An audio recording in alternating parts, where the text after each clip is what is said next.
Bonjour et bienvenue. Je vous propose de découvrir 3 astuces pour former à distance vos groupes d'apprenants, qu'ils soient collaborateurs, professionnels externes ou des étudiants.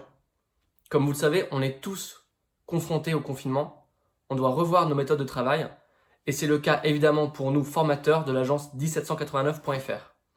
On est partenaire du réseau d'écoles MBWay et MBWay demande à l'ensemble de ses étudiants de continuer à se former, ce qui est une très bonne chose, mais de le faire à distance, grâce à l'outil Microsoft Teams. Donc on va voir ensemble 3 astuces qu'on a pu tester et approuver cette semaine. La première, ça part du fonctionnement de base de Microsoft Teams. Teams, quand on est en cours avec un groupe, on crée une équipe. Ensuite, on peut créer des canaux.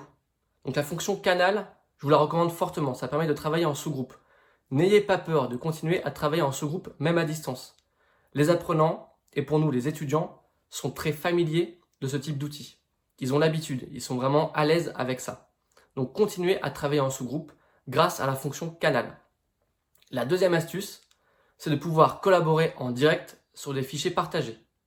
C'est directement intégré dans Teams, pas besoin de télécharger ou d'installer quelques logiciels que ce soit. Proposez à vos étudiants de remplir un fichier Excel à distance, en live, tous ensemble, ça fonctionne très bien. Vous pouvez aussi faire des prises de notes partagées.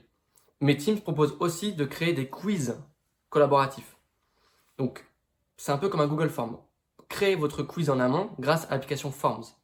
Ensuite, poussez le Forms au moment venu pendant votre cours et les étudiants vont pouvoir répondre en direct à vos questions. Vous, formateurs, vous aurez accès aux réponses immédiatement et du coup, vous pourrez directement rebondir par rapport aux acquis ou aux non-acquis de la formation. Troisième petite astuce, là on va détourner l'usage principal de Teams, l'usage du chat de Teams, de Microsoft Teams, c'est de pouvoir, vous savez, on peut parfois liker ou mettre un cœur sur un commentaire. C'est pareil sur Teams. Teams, en fait, moi je vous recommande du coup de poser une question à l'écrit, de directement mettre plusieurs réponses possibles et de demander à vos étudiants d'interagir avec les réponses, par un like ou par un cœur, peu importe.